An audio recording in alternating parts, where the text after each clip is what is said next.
Well, the sun shines brighter, sky's a little bluer, everything just feels a little better after a win. It's a brand new Village Vice. He's Zach Blackerby. I'm Brad Law. This show is brought to you by mybookie.ag. Use the promo code NEXTROUND, just like it says down below, next round, and they'll double your initial deposit. Yeah, they're still doing that. It's crazy. Get on board if you haven't done it yet. Whether it's Monday Night Football, college football, World Series, you got the NBA going. You get it all at mybookie.ag. Double that initial deposit with promo code next round.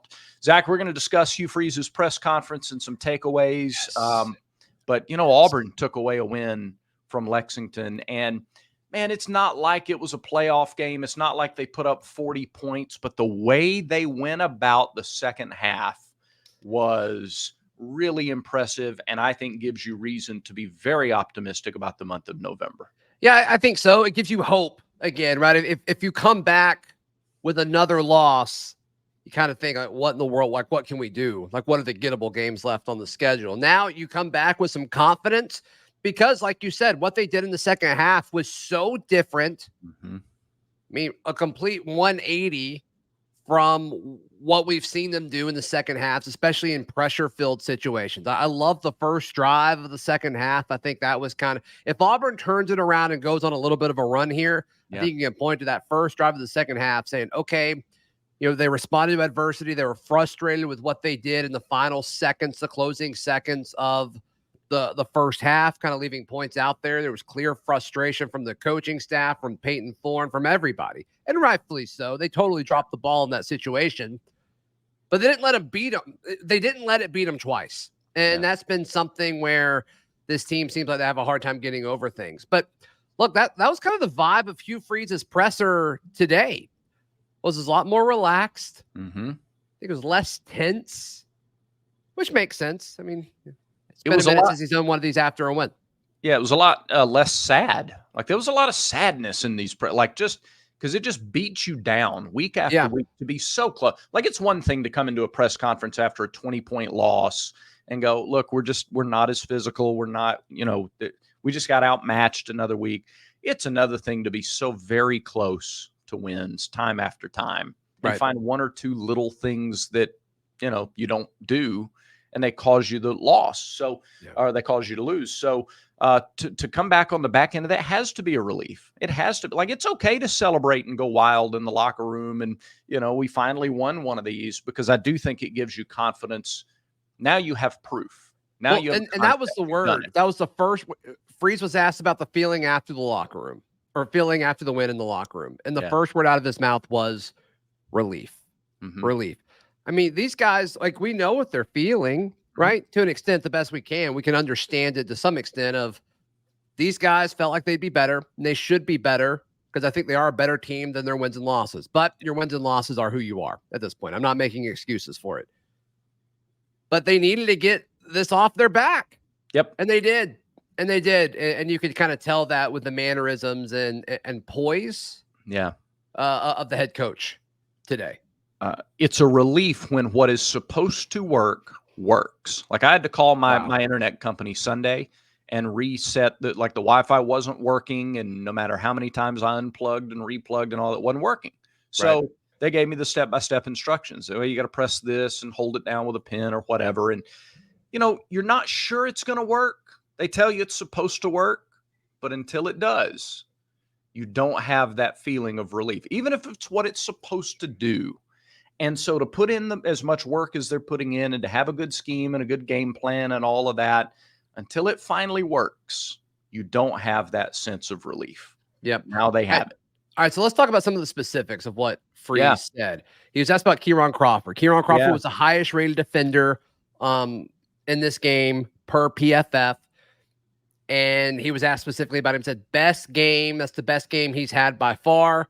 He talked about how he seemed relaxed, and he actually credited Kieron with at least one of Keldrick's sacks in the game. Keldrick Falk with a couple of sacks, one that I thought was maybe the turning point for the defense in the game. His first sack, because they've got it on the plus side of the 50 after an interception. It's third down. He takes them out of field goal range with the sack, and at that, I mean, he didn't score anymore after that, and really only threatened one other time in the ball game. So I think Kieron Props to him because, I mean, I've been pretty critical of him since he's been here. It's like he disappears in the pass rush game, and, he would lose contain early in the season. Yeah.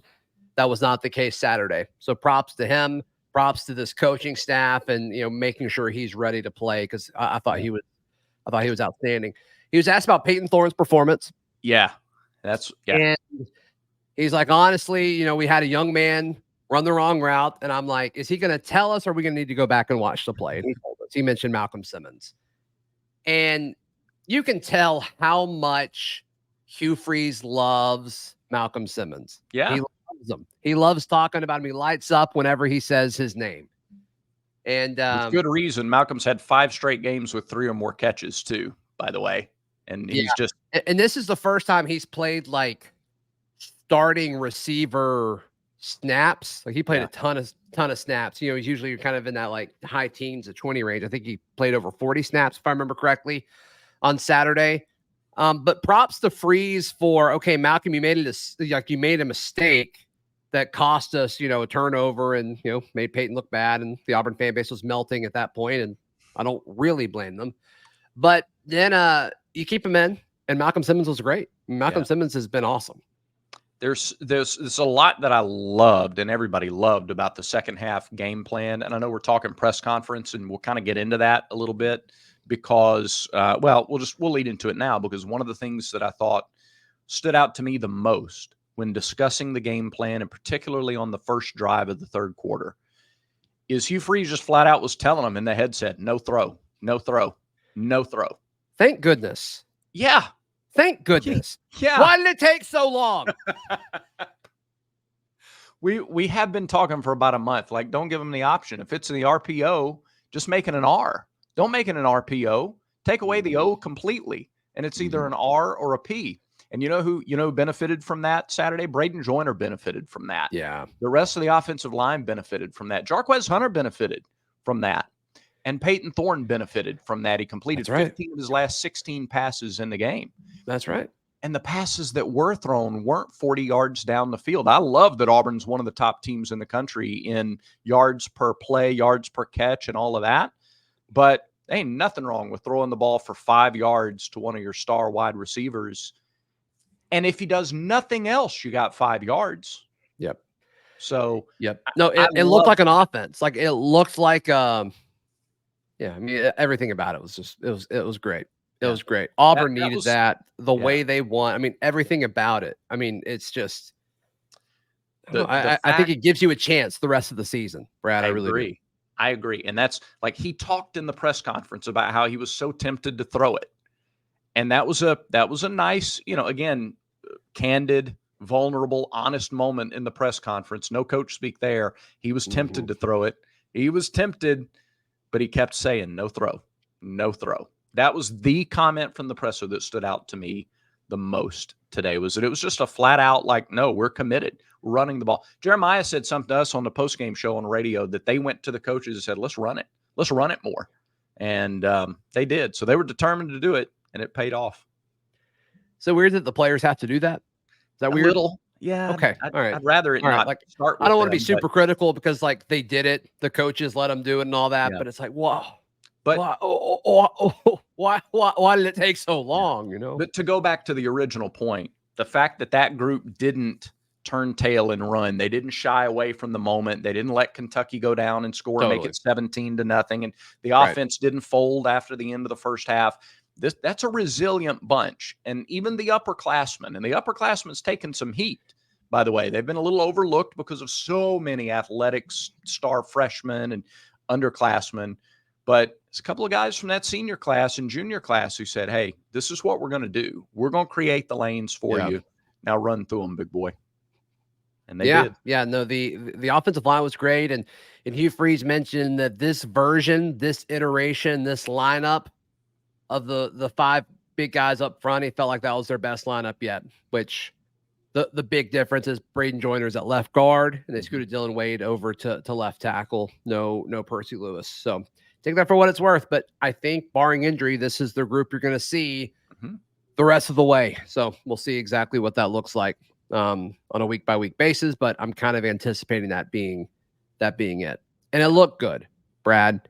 And if you want to look good, Yeah, you got some ideas? What should folks do? They should go to just real quick.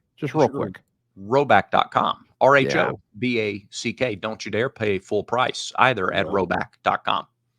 Use our promo code VICE20, VICE20 at checkout. Take out the promo code that they've built in, replace it with VICE20, and you get 20% off. 20% off the polos, the hoodies, the quarter zips, the shorts, the T-shirts, the leisure wear. Get yourself a black T-shirt from Roback. Get 20% off at VICE20 or by using promo code VICE20 at Roback.com.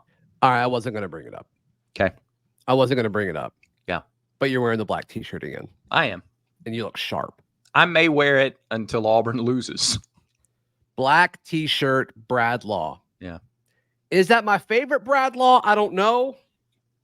It's up there, though. Okay. It's up there. It's good to know. I appreciate it. You'll probably Not that see you more care. of it. Not that you care. Of course I care. Okay. Thank you. So a big critique from the fan base, and there's been several this year, but a valid one, and Hugh Freeze confirmed that today, of why are we always returning kicks? Mm-hmm. And then it's just like our guys they're gonna hold on the kick return. They're just gonna do it. Statistically, it doesn't make any sense. Bill Cameron, I think, was the one who asked him about it. And I mean, it sounded like Freeze was joking, but I'm like, I don't know if you should joke about this, but just the whole I was begging them to not take it out. I'm like, you're the head coach. Yeah. Tell them to kneel it. Like, I know Tanner Burns is your special teams guy, but just tell Tanner, hey, stop it. Yeah. Stop it. I don't get it. Yeah. But I'm glad that it seems like that discussion was had, so that's important. Yeah, it's another one of those deals where, and it didn't happen after the first one. They did just stop it, and it was kicked out of the end zone, I guess, most of the time after that. But still, I'm not sure. There are a couple of examples of where it's easy to kind of second guess and go, why did it take this long? But man, if going forward, if we go into the month of November and it's not an issue anymore for whatever reason, I mean, how many times has Auburn brought the ball out and not been flagged and also started past the 25? It's a low percentage. So just take the 25 and go from there, especially if you're going to run the ball effectively and chew up the clock anyway. Hold on to the ball. I'm like, looking at Vanderbilt a little early, that's how Vandy has gotten to the point that they've controlled the clock and they don't make mistakes. So that's fine. Follow that protocol. And at times we've kind of done the opposite. Right. So, but we're favored somehow. We're favored by 6.5, which is wild. Not by 2.5, which is what almost a touchdown. Yeah. I thought it was going to be Vandy by 2 or 3.5. So I was way off on this. Yeah. Why do you think that is? I have no clue, Brad. I've got no clue. Vegas has been down on Vandy every step of the way. They had them at, was it 13.5 underdogs against Texas? And they covered, obviously. They only lost by 3. I don't think that game was as close as the score was, but still, they held their own against Texas. Then they had a chance late. I don't know, man. They were down 7 with a fourth down conversion that they got and were flagged because the quarterback's shoulders weren't square to the line of scrimmage, that trick play, and they made it. So I don't know what happens if they go down and score and tie the game. Good point. But this is a well-coached team. And I don't know how well coached we are at key points of football games. I think the talent is there, but the talent has been there against several of these losses. So I'm shocked that Auburn is a 6.5 point favorite. They are begging you to take Vanderbilt, which makes me feel pretty weirdly good about this game. Yeah, Vandy's defense hasn't been great. It's their offense, but they also haven't been that good away from Nashville. No, and it's not an explosive offense. It's not one that you. That's true. Both these teams, I think, are shooting for 36 minutes of time of possession. The same Vanderbilt team that beat Alabama 40-35 and hung in with Texas and only lost by 3, lost at Georgia State. Beat Kentucky by 7, beat Ball State by 10 before the Texas game. They're not just this consistently explosive team or a consistently performing team, as you said, away from Nashville. Yeah. I don't know. With all that being said, though, like we knew all this going into like projecting what the line could be. Yeah. I'm still surprised. I'm still surprised, and we'll see if. I mean, it's moved. It opened at 5.5, and it moved to 6.5. So it's like the money's coming in on a lot of people Auburn. with recency too. Because if you watch Auburn in the second half of that game against a good Kentucky defensive line, their linebackers are good too. Yeah, but Vegas doesn't care about that. No, but people who place the money do, and Vegas cares about where people are putting their money. Maybe, but more people are watching the second half of Vandy, Texas, than they are the second half of Auburn, Kentucky on Saturday. Yeah, I take that point. I'll take that point. That's fair. Okay. What a reasonable argument we just had. Wow. Okay. All right. There's your blueprint, America. Yeah. Yeah. No kidding. Yeah. No kidding. I noticed that's a sharp hoodie you got on there. What is that talking about? The barn. Oh, the barn? Yeah. TheBarnAuburn.com, baby. Go sign up. First month is just $1. We got Scoop in there. Kyle's rocking with the recruiting scoop, and we got Team Scoop in there as well. Basketball scoop right on the horizon. Super, super fun stuff. So go join TheBarnAuburn.com. You know, Freeze talked a lot about Diego Pavia, which obviously his return to Jordan-Hare Stadium is the biggest storyline in all of this. Pulling off the upset of the year a year ago with New Mexico State, and obviously, he's not sneaking up on Auburn this time. No. That's for sure. And I think this is going to be personal.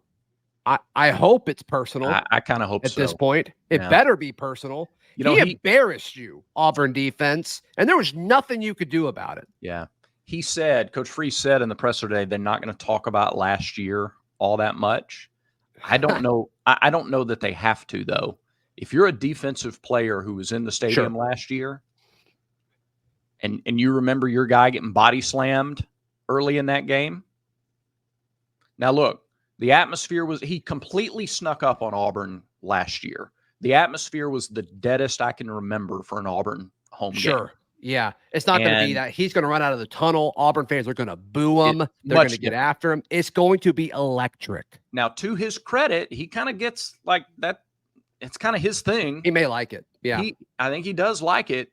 But I'm just saying the overall atmosphere and approach, like never in my lifetime can I remember an Auburn Vanderbilt game being this compelling.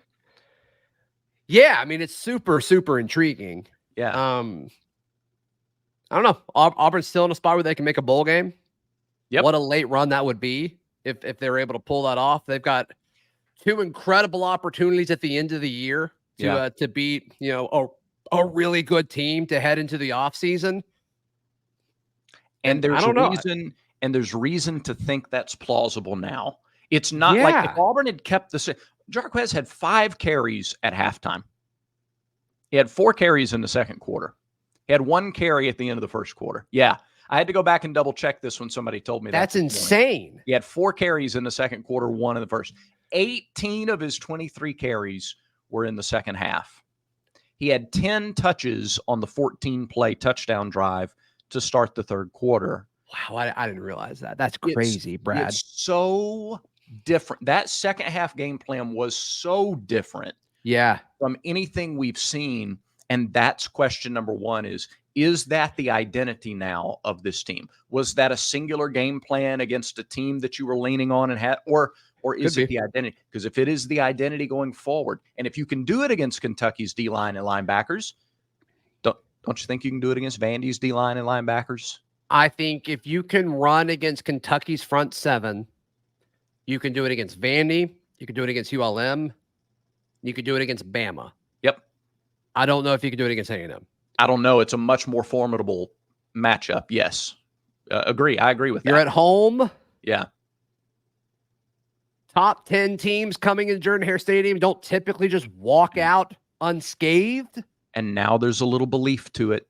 Now there's a little. If Auburn beats Vandy and ULM and there's a bowl opportunity on the line. Yeah. And got Texas the following week. Mm-hmm. I love how that game is potentially shaping up. Yeah. I love it. You got to get this. You got to get this one. Got to get this one Saturday. But again, now you got some proof. Now you got some belief. Now you got some evidence, not just thought, not just concept. You got some evidence that you can go and Yeah, and if you can find a way to go 6-6, which once again means you beat A&M or Bama. Yeah. The narrative of like failed season still probably going to be there because like Auburn did underachieve, but you got to think like, man, what if they just like figured out the offense a little bit quicker? Yeah. What if they took care of the football just a little bit better the first half of the season? It's like, this would have been a really, really good year. Yeah. And so then all of this stuff about how Hugh Freeze can't coach, it goes out the window. All of these, the negative recruiting and the chatter about how Auburn's going to lose all of these players that are coming in, like it goes away. Yeah. It goes away. You have no ammo at that point. So this game is huge. It's huge. It's paramount. And the staff knows it. The staff knows it. So we're going to talk about it every step of the way. So be sure you're subscribed and like the video and also hop over at thebarnauburn.com. But Brad, that about does it for today's show. It does. We appreciate everybody watching. And remember, until next time, everyone has vices. Everyone has them. Make sure Village Vice is one of yours.